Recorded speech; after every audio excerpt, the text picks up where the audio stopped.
Hello, everyone. It's Ashley with CourtReserve.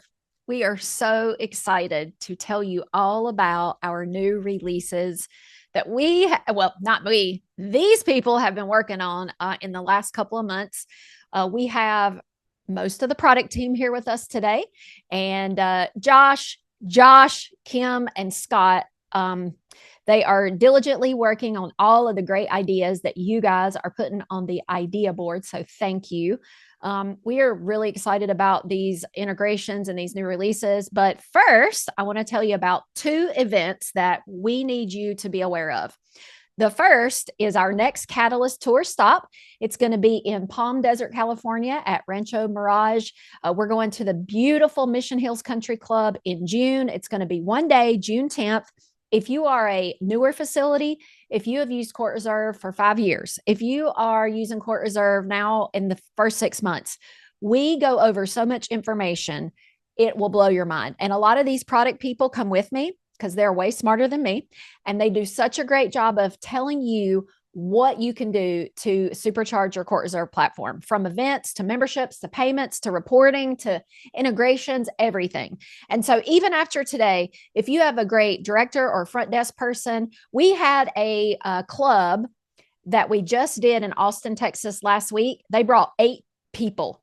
They brought their director, all their front desk people, and they said it was just one of the best things because now they could all go back, take all of this new knowledge, and make all these great improvements in their CourtReserve and how they're using it. So anyway, I'm going to put the link in the chat. Check it out. If you have questions, let us know. It's only one day. Get your butts to California. All right. Second tour stop is Club Pickleball Mastermind. If you are a pickleball facility, you have to consider going to Mastermind. It's always in Utah. We've partnered with Club Pickleball USA. They basically share the secret sauce of what it's like to go from one court or one facility to, like, they have 3 different facilities now. They run multiple tournaments, multiple events. They have a training academy. They give you, number of people per court, how you should do your memberships, it's everything. Every time we go, it's incredible. You see Old Coast Pickleball behind me, and it is because of what we've learned at Mastermind, we're able to run successfully even our little 2-court facility. So you can check it out. I'll put the link in the chat as well. Today, this will be recorded. We're going to throw it up on the CourtReserve YouTube channel. So in case you miss anything or want to watch it over and over again, you can. As well as if you have questions, we would love to answer your questions as we go through. Please put those in the Q&A and we will get started. Here we go, Josh. And Josh? Awesome. Thank you so much for joining, everybody. We have a lot of great features and integrations that we had released throughout Q1 of this year. So let's get right into it. The first integration that I want to talk about is our integration with Save My Play. If you aren't familiar with Save My Play, they installed both indoor and outdoor cameras into facilities. And then with those cameras, players are going to be able to initiate a recording. So if they have a reservation, a lesson, or an event, and they just want to record that play, they will be able to do so. So with this integration, we have added that functionality directly into the CourtReserve app. So on the modern dashboard, as you can see here in this screenshot, if you are using the integration, we're going to have this Save My Play row. And when you click on Record My Session, the player is then going to be able to decide the court or courts that they want to record.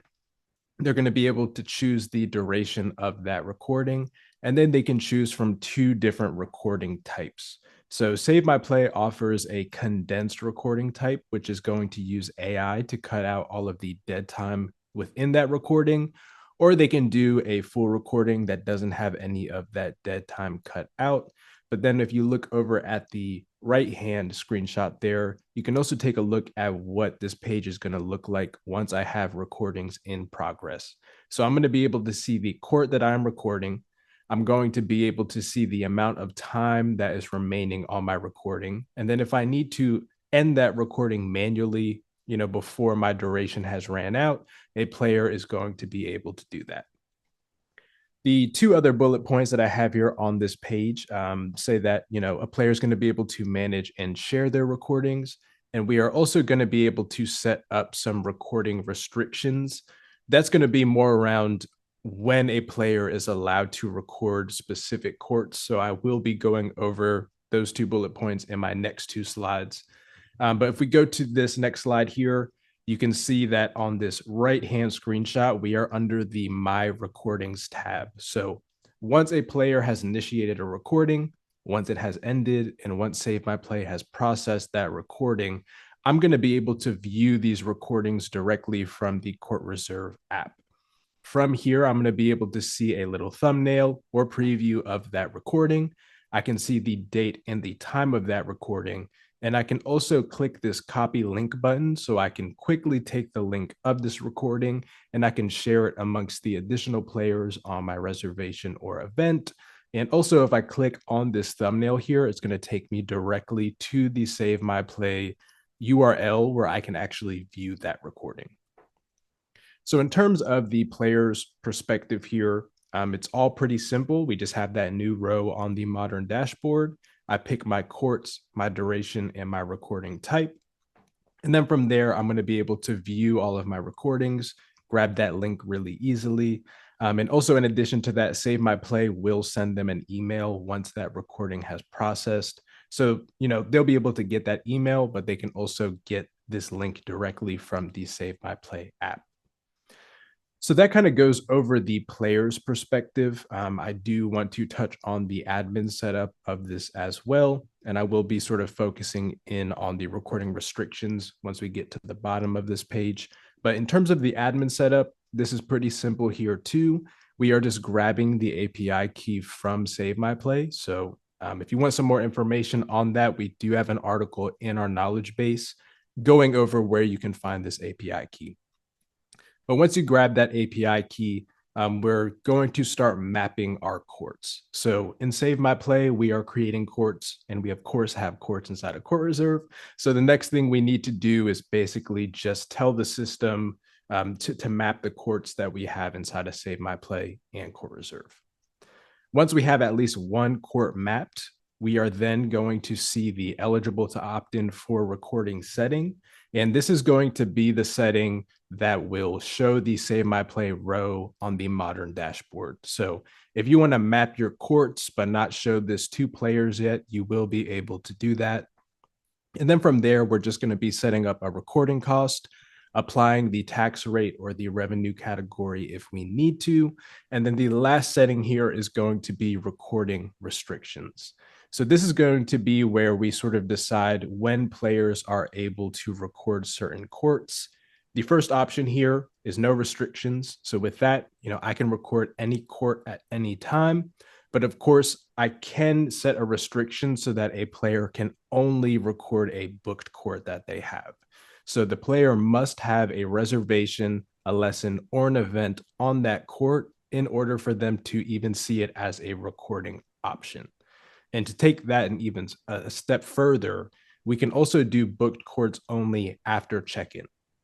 So in addition to saying that a player can only record a court that they have a reservation, lesson, or event on top of that, they aren't going to be able to even initiate a recording before they have checked in through a check-in kiosk or before an admin manually updates their check-in status. So we have a few different options there in terms of when a player is able to record certain courts in the system. But in terms of this integration, that's really it in terms of the admin and the player side. So super simple setup and also super simple for the player to use once you do have this integration enabled. Are there any questions around this integration before I move forward, or any clarification that anybody needs from the Q&A? Yeah, there's a couple questions that came in. So can you, I believe if you scroll back to the first page of your presentation here with Save My Play, Yes. can you just show everybody again where this exists on the modern dashboard? Yes, so this is going to be below the My Booking section on the modern dashboard. And again, you will need to enable the eligible to opt in for recording in order for this new Save My Play row to be visible. So that's going to be the setting that makes this visible on the player side of the mobile app. Awesome. And do we have any information on if Save My Play integrates with all court cameras and products? Or does this Um, question need to specifically go through Save My Play? I would recommend reaching out to Save My Play for that specific question.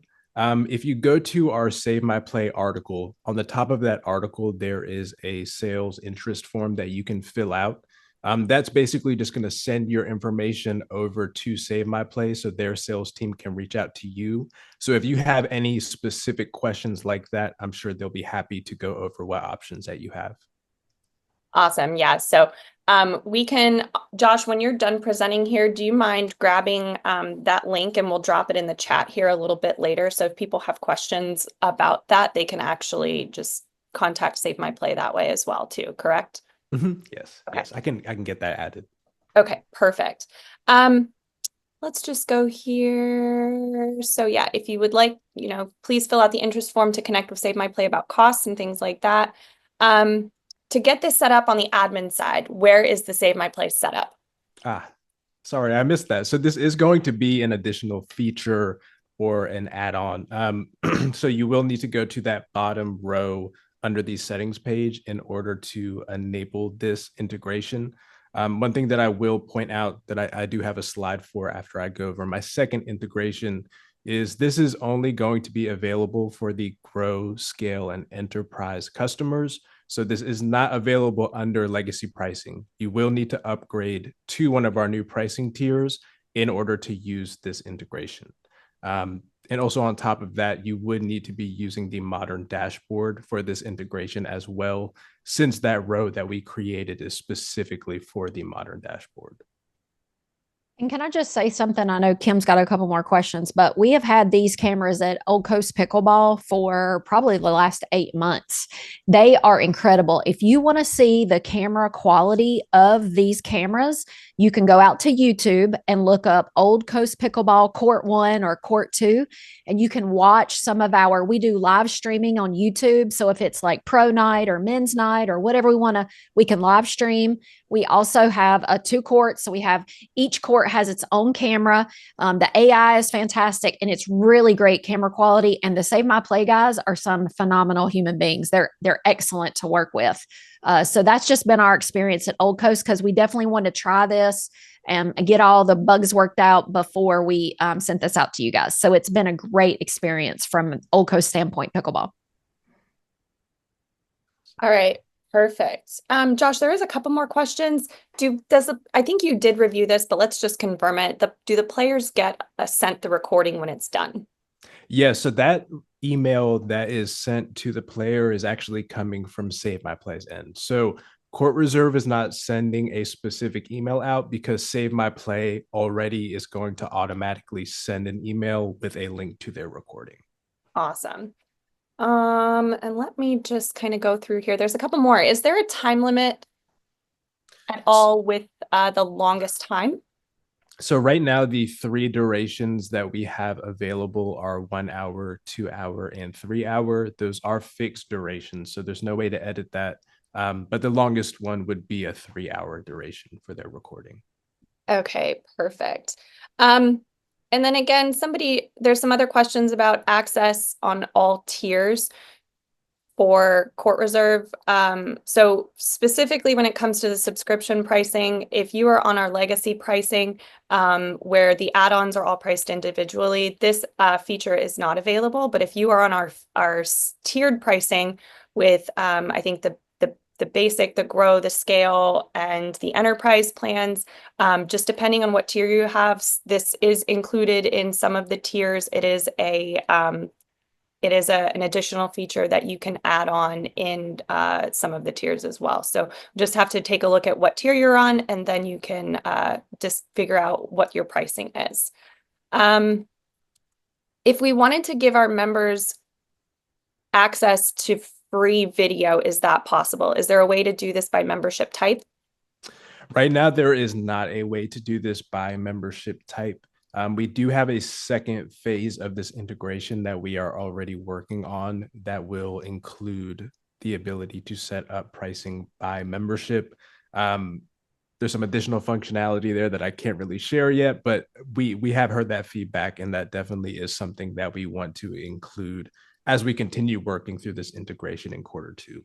Okay, and I'm going to ask a couple more questions here related to Save My Play. I think they're a little bit easy. Are there options to add Save My Play to lessons yet, or is it a fixed same cost for all court rentals and lessons right now? Yeah, so right now, the recording cost that we are setting up is going to be organization wide, hourly or fixed. So right now, it is not specific to the reservation lesson or event that the player is registering into. But that's definitely some great feedback. And I think through our second phase of this integration, it would make a lot of sense to start being able to break down the pricing that way. So great feedback right there. Awesome. I'm going to ask one more and then let's keep moving. There's a couple that I can type out responses to here. But will the players be able to review the footage in real time to determine whether the ball is in or out? So right now, there is not any real-time viewing of the video. It basically is recording the video for them. And then once the recording is ended, it's processed on Save My Play's end, and then that recording is sent to the player. So there's not any sort of live stream that the player can see of the recording while it's happening. Awesome. All right. Cool. Let's keep moving. Some of these questions I will respond to you. Some of them are going to be good questions like costs for cameras and things like that. You're going to want to get that information from the Save My Play representatives. They can give you information on all of those costs. But Josh, let's keep moving and I'll try and get through some of these as you're talking about the next section. Okay, awesome. Yeah, so the next integration that I have to go over is with Pour My Bev. And Pour My Bev is a company that installs self-pour tap walls and also has tap stations that you can offer beverages at your facility. They have a range of products that you can choose from. So some places have an entire wall set up in their facility. They also have some mobile tap stations with only 2 or 4 taps on them. So there's a lot of different options there. If you are looking to maybe dip your toes into food and beverage and you just want to offer a few beverages first and see how it goes, this is a great option for that. With Pour My Bev, it's not specific to beer. You can do beer, wine, you can do non-alcoholic beverages like soda, cold brew coffee, sparkling water. So there's a lot of options there. It's not specific to just beer. But with this integration and how the tap stations work is there is a QR reader on the tap station, and a player is going to scan their QR code so the system knows, which player this beverage is going to be associated with. And from there, the tap station measures the fluid ounces that they are pouring. And then the pricing of that, is set up on Pour My Bev side. But then the fee will just be pushed over to the player's account in CourtReserve. So on this row here, again, this is also only available for the modern dashboard. But from the player's perspective, we are just going to have this scan to pour option where they're going to be able to see their QR code. And then they're going to have this pay tab button if they have any unpaid beverages on their account. So they'll also have this way to just easily pay for their tab at the end of the day directly through the CourtReserve app.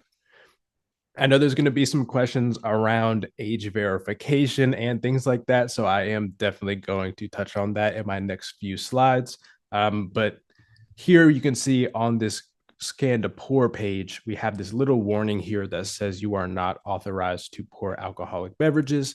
Please see a staff member for more information. So in 2 more slides, I'm going to show you how we can set up age verification on each player's account when you are using this integration.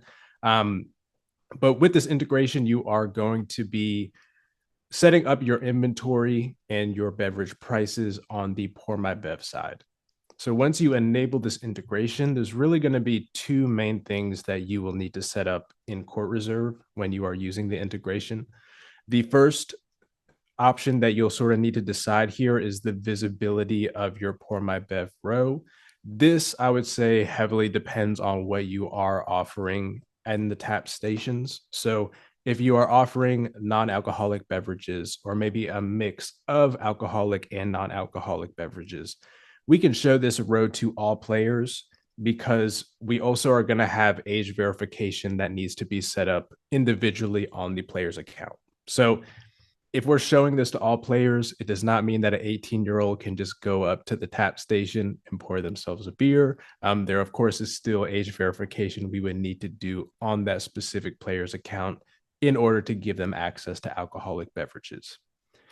If you're only offering alcoholic beverages, we can do it based on the date of birth of the player. So that is going to require that the player has a date of birth 21 or over on their account.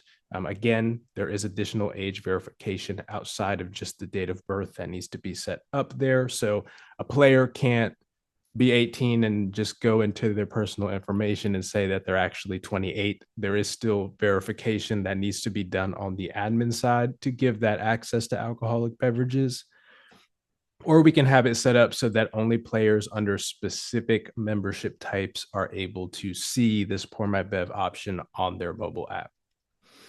The second thing that we would need to set up here is the age verification type that we want to have at our organization.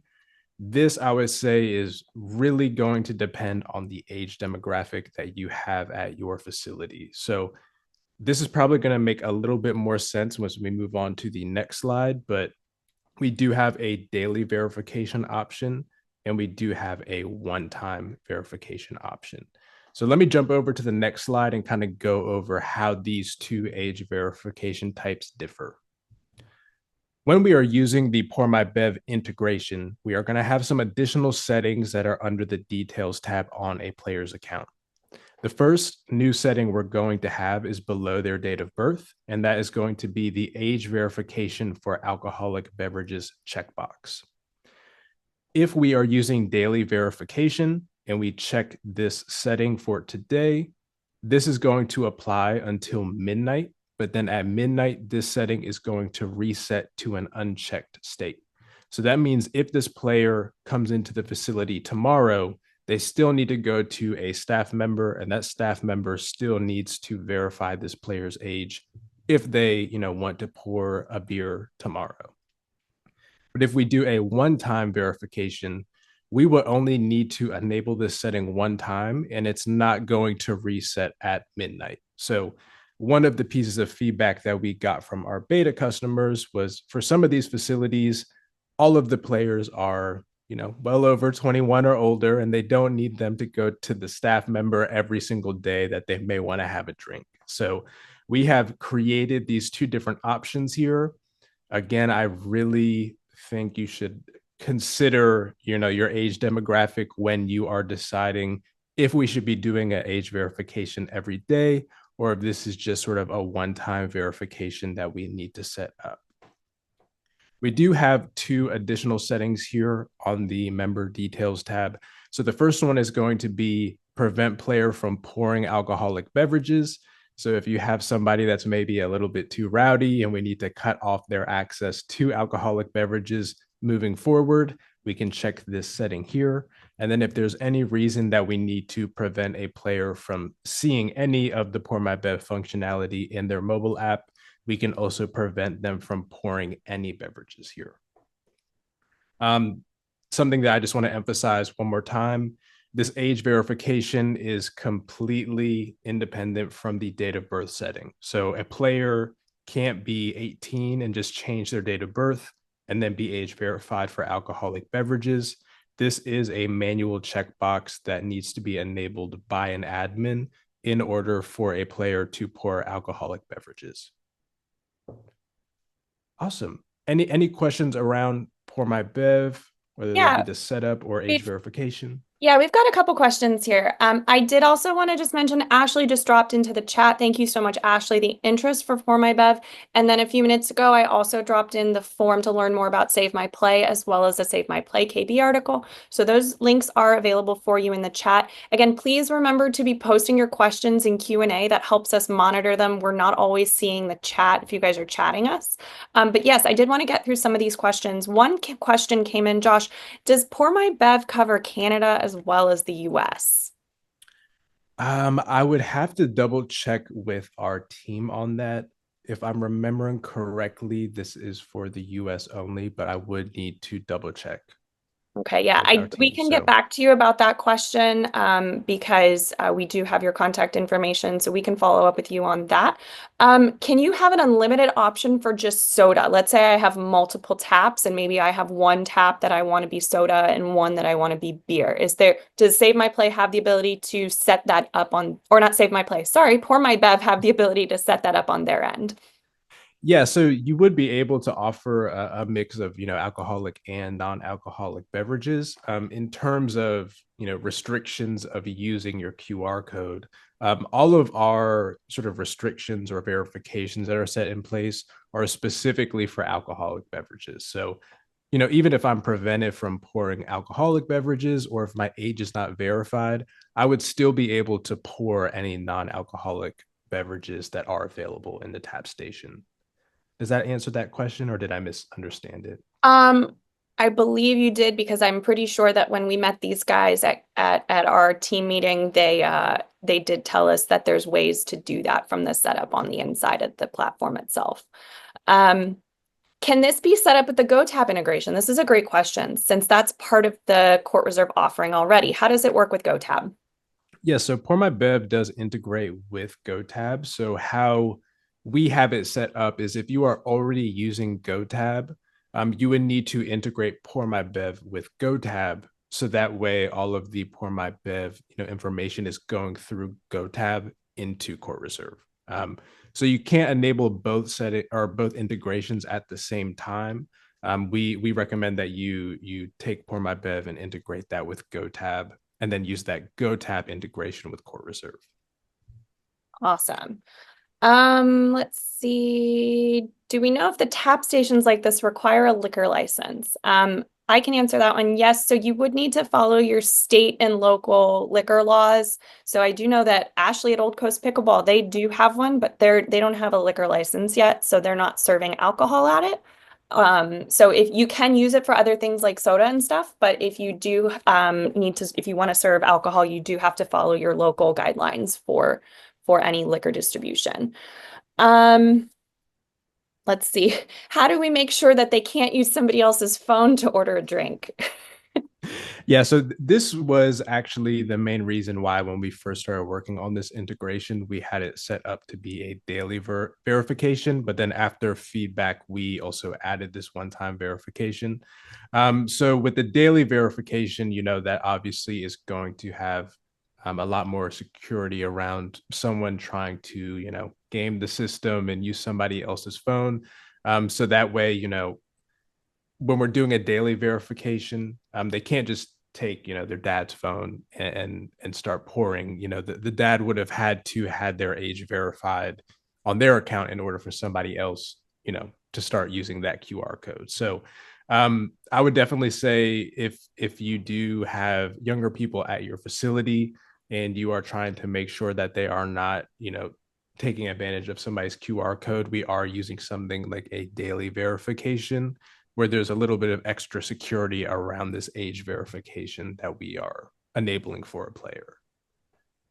Awesome. And then talk to us about how Pour My Bev helps us with installation. Do they come and they do it at our facility, or how does that work? Yes, I believe they do the installation. I saw that the question also has something around maintenance. I'm not 100% sure on that. But we do also have that interest form that we sent in the chat. So if you have any questions around their onboarding process, I would definitely recommend filling out that form and reaching out to them to get those answers.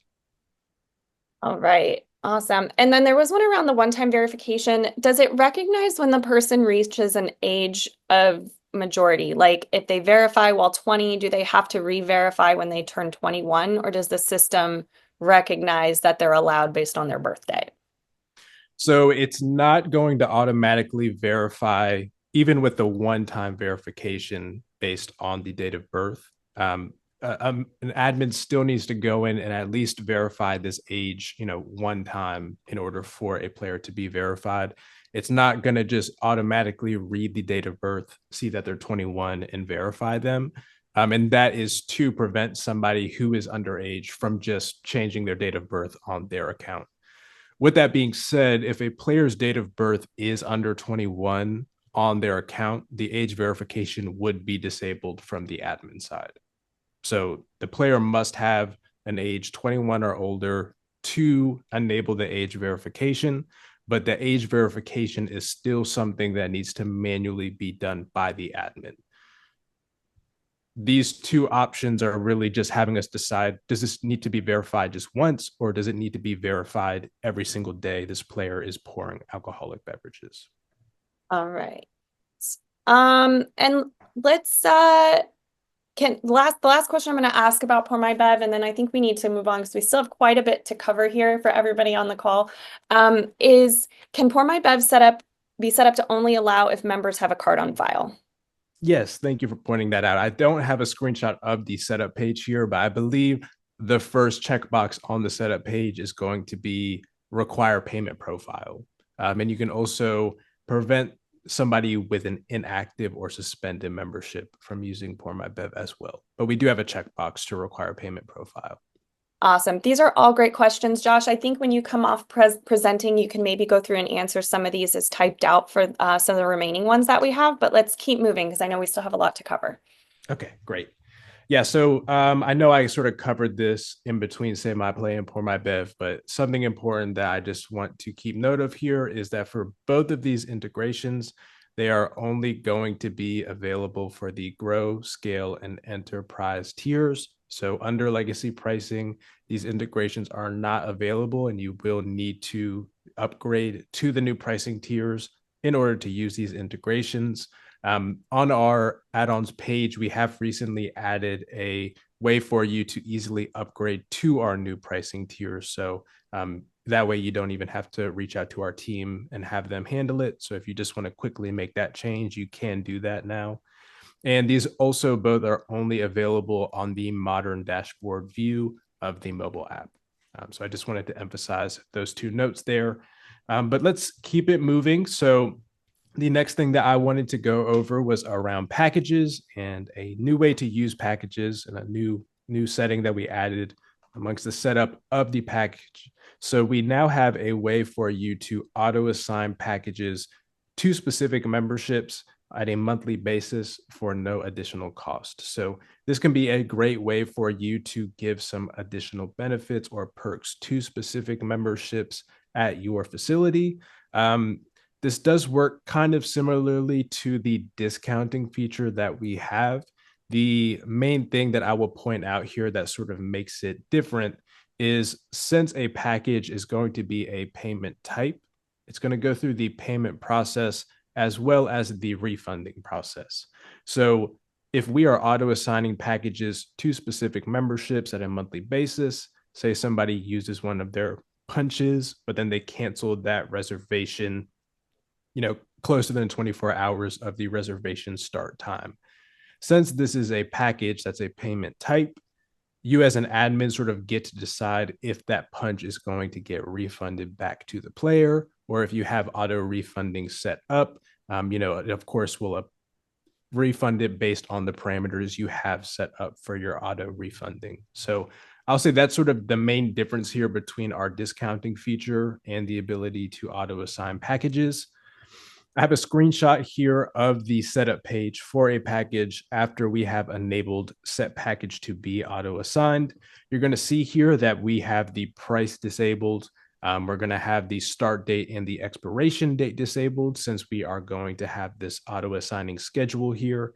And because of that, we cannot sell this specific package on the member portal.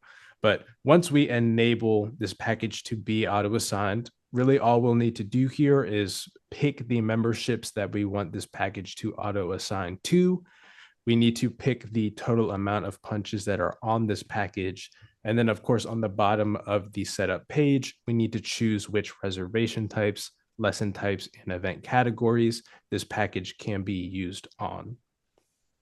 So there's a few things here that I want to point out in terms of how auto assigning is going to work on the back end, especially when we are enabling it for the first time. And then also if we choose to make any changes to our auto assignment configuration after we already have it set up.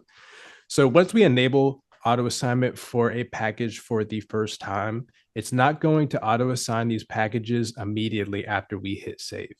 It's also not going to wait until the first of the next month in order for the package to be auto assigned. It is going to auto assign those packages the next morning. So if you want to get this set up prior to the first of the next month, you can do this right away. If you want to wait to start using this feature until the first of the month, you can get all of these packages set up the day before the first of the next month. So that way, it sort of is assigning on the first of the month. The second thing I want to point out is the assignment schedule here. So moving forward, after we enable this for the first time, these auto assigned packages are always going to assign on the first of the month. And when the next month's package is being assigned, that is going to be when the previous month's package is going to expire. So there's not going to be any rollover punches if the player has not used all of their punches for the month. They're always only going to have one auto assigned package from this package type on their account. With that being said, if we also edit the auto assignment after we've already set it up, say we add a new membership to the auto assignment configuration, all of those changes are also going to be processed the next morning, similarly to when we enable auto assignment for the first time. But this also applies to if we remove a membership from the auto assignment configuration. So it's not going to automatically auto expire all of these packages right when we hit save. It is going to wait until the next morning. So that way you have some time to make sure and just confirm that, the way that you are setting this up or the way that you are making changes are ready to go. And that way, none of these actions are immediate.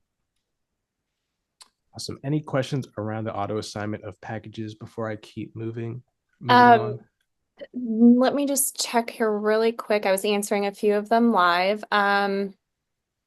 There's a lot of questions around packages to offer free alcohol in CourtReserve. So that could be, on the idea board for future use of packages is to link that to Pour My Bev. I liked that one. Can you use the package feature as a series of clinics so someone can purchase one or all of a series? So yes, that is a good way for use of packages. You can set it up by different lesson types or reservation types or registration types. So it is a good way to give somebody like a pack of punches, and then when they go to pay for those items, they can use a punch to deduct it. Let's see. That's all I think I'm seeing at the moment. So yeah, let's keep plugging along. Awesome. All right. So the next thing that I have to go over are two improvements that we have made to the purchase membership flow on the member portal. Both of these things were sort of brought up to us in support over the last few months, and we just wanted to make sure we got them addressed. So the first one has to do with using account credit when you are purchasing a membership. An issue that players were running into was they were not seeing the ability to use this account credit. So we have since added this to the review and finalize page. So when they are filling in or selecting their payment method for a membership, they are now going to see if they have account credit available, and they will be able to decide if they want to use that account credit. The second improvement that we have made is specifically around prorated memberships. So players were running into an issue where there wasn't really any clear communication here that the membership they were purchasing was prorated. So we have added a few new things to the review and finalize page just to better communicate this. We have added a little info notice below the membership name saying that the membership is prorated based on their start date. They are also going to see the prorated amount under the pricing options dropdown, so they can see the full billing cycle price versus what they are paying today. And we also do have a section here that is showing their prorated amount as well as the prorated billing cycle that they are paying for today versus what their next billing cycle and billing amount is going to look like, once they aren't in this prorated billing cycle. And then the last thing that I have to go over today is specifically going to be for any organizations that are integrated with Stripe as their payment provider. We do have a new way that you can integrate with Stripe. And yesterday we have released the way for you to migrate into this new process to all customers using Stripe. So I have some points here on why you should switch, but let me go over and just show you how you can migrate today, and then I'll go back to those points.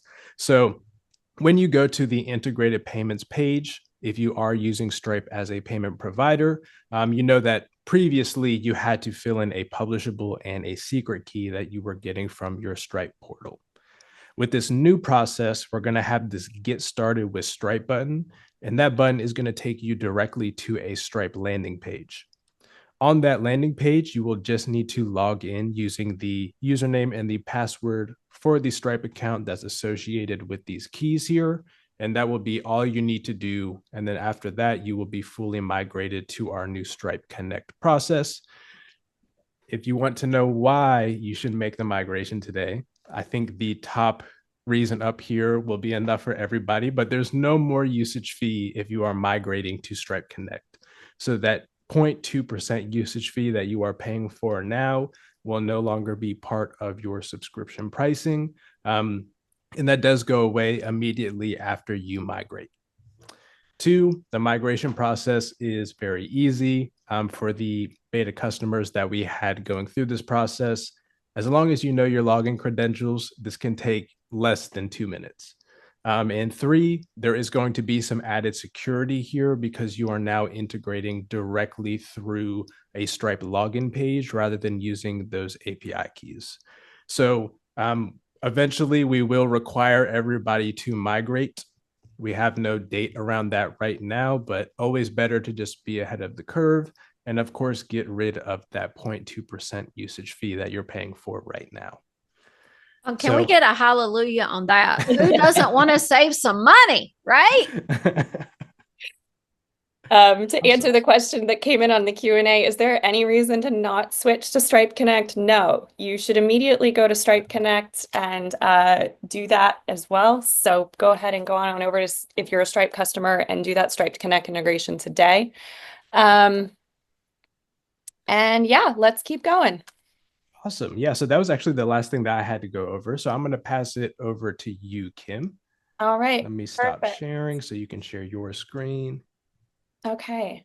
And I hate that Zoom has like an extra share confirmation button that I have to hit, but can you guys see my screen, Josh? Yes. All right, perfect. So just to piggyback a little bit on what Josh is talking about with Stripe, we did release in the last release, or within the last few months, actually. I think it's been live now for maybe 6 weeks, but we do now support an additional Stripe device. This is a newer Stripe device that they have introduced. It is the Stripe S700. So it's just another option if you are a Stripe customer and you have a terminal that you need to use. This terminal specifically does offer some custom branding options. So like this splash screen that you see for the device is customizable through the Stripe dashboard. This device also offers a longer battery life, up to 15 hours, active use, and 140 hours on standby. I actually have one sitting on my desk that I think I've only had to charge maybe once or twice since I've had it on my desk. So definitely this is a great one to consider. And then it also does accept all of the payment methods that we use every day. EMV chip, contactless, which is going to be tap payment methods. So you've got Apple Pay, Google Wallet that are supported with this because those use a tap technology. And then of course, magstripes are also supported as well. All right, so this next one, and I'm going to try and get through this one quickly because we still have a lot going on here that we're going to talk about today. But with this last release, we did release a new feature for events around mass updating things on your events. So we can now quickly apply changes to multiple events at the same time. This is a really great tool right now just for the membership fields that are on that event setup tab. So we kind of are splitting up this project into different pieces. We started with updating things on the event setup tab for your event. So anything that on that event setup tab that hits memberships. So you can update adjust membership rules for multiple events at one time. You can make bulk pricing changes, modify pricing across events for multiple events at the same time.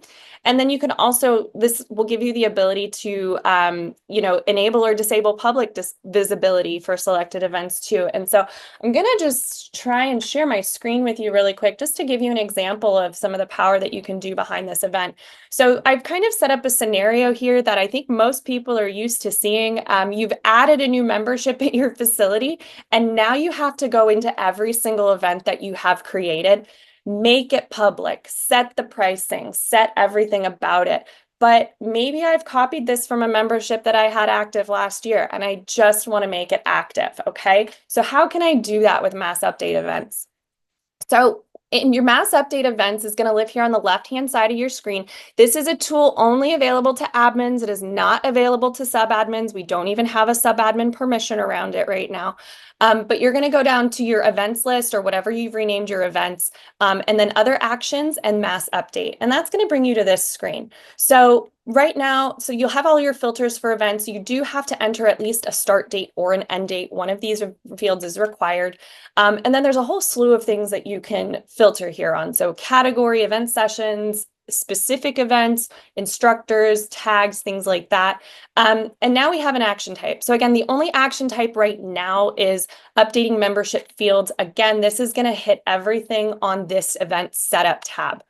So we gotta have a couple ways that you can do this. And I recommend playing with this with a couple of test events, maybe before you go and do it for real. But for this scenario that I mentioned, I just want to copy it from a membership that I already have existing. I'm not changing any pricing. I just want to update the membership, make it public and active quickly for all of my events. Okay, so how would I do that? So you would come in here to fields to be updated, copy from a current membership rules. So I'm going to copy it from this one, and I'm going to copy it to this one. Okay, so those are the two memberships that I had at the top there of my list. And then this is my single success serve and smile. So I could do this for all of my events at once, or I could go in here and pick specific events that I want to do. This is the event specifically that I think I'm looking at here. So I'm just going to say it for all of my events. But then once I go and I mass update my events, because I'm just going to do all of my fields, I want to just copy this row right here to look like these. I want to copy this membership to look like this membership. So it's going to go from here to here. So I would just hit mass update. It's going to confirm all of my choices and how many events I've selected. And so my mass update's been complete. I do have this table here that shows me all of my mass updates for the last 30 days. It even shows me the events that I did with this update, and I can also click the event ID to be quickly taken to that event. But here, if I go and I now refresh my screen, you'll see that the price has now been input based on that gold family row that I had listed there. So it's just a quick way to go in and update all of those individual items about events. Now, I did give you the use case a few minutes ago about what happens. Oops, I didn't want to do that. What happens if I go in and I just want to make, I've already set this up across all of my events. I just want to make it public. Maybe I know a lot of clubs will go and they'll maybe create all their summer camps ahead of time and then release summer camps on one day. So if I wanted to do that, maybe it's, not public yet, or I want to just make everything public or show registrants, you can actually come in here and say let's go back to mass update events real quick, because I really want to show you how to do this. So I would just need to find those events again from my search table, and then I can manually update specific membership types. And let's say I just want to update a specific field. I can pick which fields I want to update, and then it's going to update them for that event. So again, I do recommend playing with this a little bit just so you understand the full functionality here, but let's pick that single success mass update. And so if I go back to this event, it will have that is public checkbox checked off. And so then that would make that event public. So this is a great tool. It's a really easy, tool to use. And so we just want, we want you to go in and try it and try it out. We are actively developing more action types for different parts of events too. So just make sure you keep an eye out. Right now we're developing the guest tab, because that's the next tab. The guest setup tab would be the next tab that's related to memberships. So we'll be adding more features here to mass update events in the near future. So just keep an eye out for more there. All right, so let's go. Josh, does anybody have any questions? Or I'm happy to go back in a little bit later and type some of those out too. No questions right now around the mass update events. All right, perfect. Awesome. We'll just keep going. So we've got a couple more smaller features here that we just wanted to make sure that you're aware about. And then my next team member, Josh, is going to come in, or other Josh, Josh Weiss is going to come in and talk about some other stuff.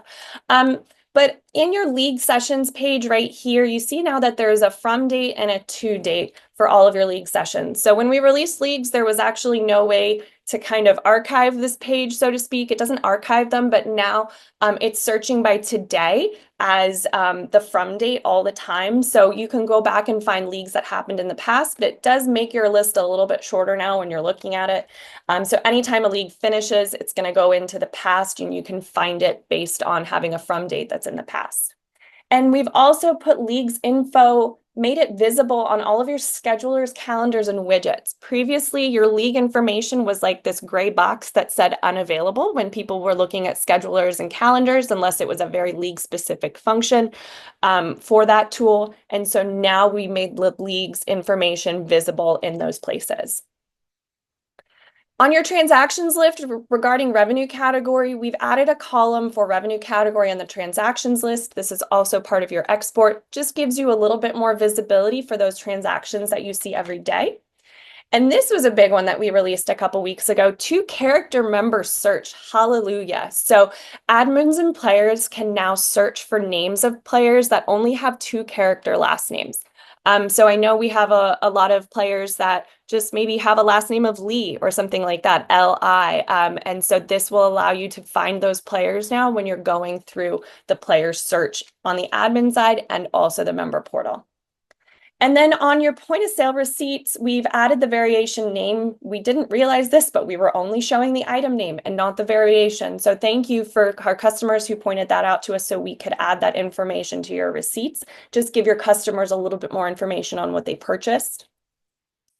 And admins can now edit a player's email address if there's already one existing in another club. So again, let me say this, editing players' email, and if that email is already in use. So this was a big problem if you had a player that was already in your organization and they wanted to switch their email address to one that was at another club, you would get an error message that said email already in use.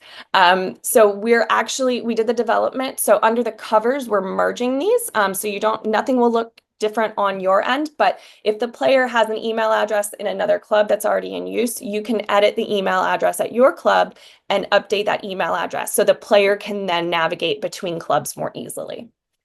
And then for our stringing customers, stringing module for our tennis facilities, we have added a completed jobs report. This completed jobs report is again, specific to the stringing module. It can be found in the stringing module on your completed row. There is a button that says completed jobs report. All right, that is all that I had. We have a couple minutes left, and I'm going to bring on Mr. Weiss, Mr. Josh Weiss from our product team to talk about our next piece. We are super, super excited. Josh, I'm going to stop sharing my screen, and you can go ahead and share yours and take it away. Sounds good. Thank you very much, Kim. So today we have our Swish integration. I know this has been highly requested. I think our CS team hears this just about every day that they're looking for a Swish integration. So this is live today, right now. As soon as we're done on this webinar, you can go on, turn this on, start using it. And the best thing about it is that it's super simple to use. To get started, it's just like any other integration where you go all the way down on the settings page to the additional features row, enable it, and then it'll take you to a setup page where you fill in your API key and your organization's location coordinates. Both of those things are provided by Swish. So if you need help finding those, reach out to them. And then once you've got it set up, you'll see on every single one of your events that has registrants this sync to Swish button where the arrow is pointing. And then once you click that sync to Swish button, Kim, if I could get the next slide. Oh, sorry. No, you're good. Once you click sync to Swish, there will be a little modal that pops up that shows you a game format selector. You can select which game you're going to manage. Right now, we have support for 3 different game types: rotating partner, round robin, set partner, round robin, and king of the court. We know Swish has other game modes. We're looking for feedback on what game modes you guys would like to see. Swish also has leagues and tournaments. Right now, we do not have support for that. This is just individual games that you can sync over. As for set partner round robins, typically those are team-based. So if you are using the custom field workaround that we recommend right now for team-based events, there will be a setting that shows for that specific game format where you can take your members' responses to that custom field and sync it over to Swish.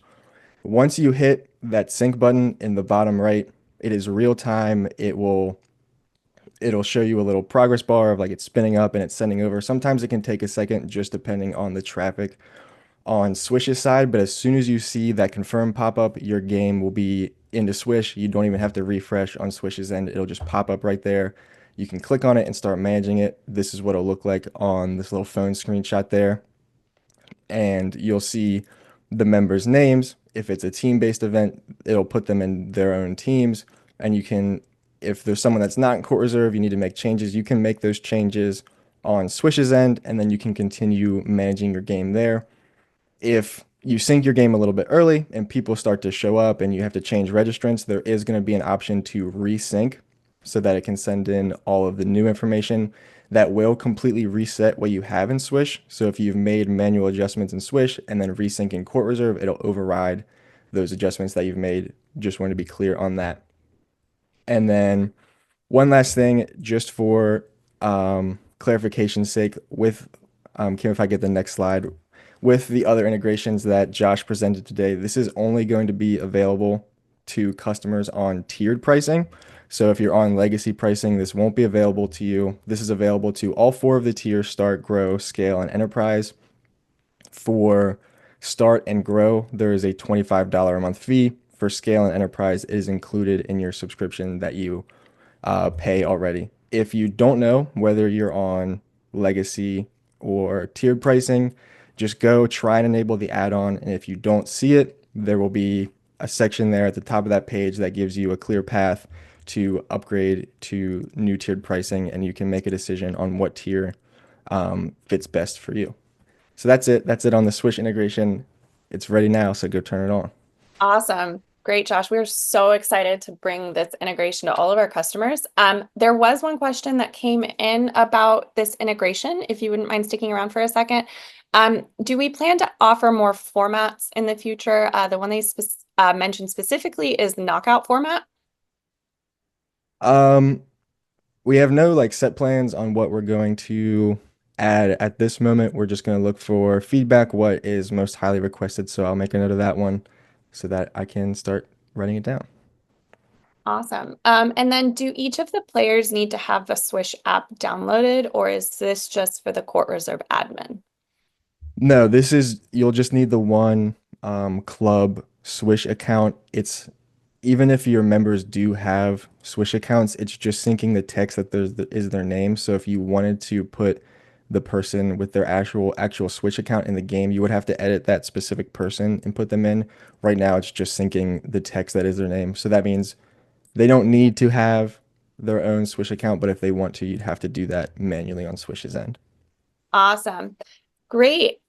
So that's really it for our webinar today, folks. We're again so excited to be announcing this Swish integration and then all of the other integrations that we discussed with you today.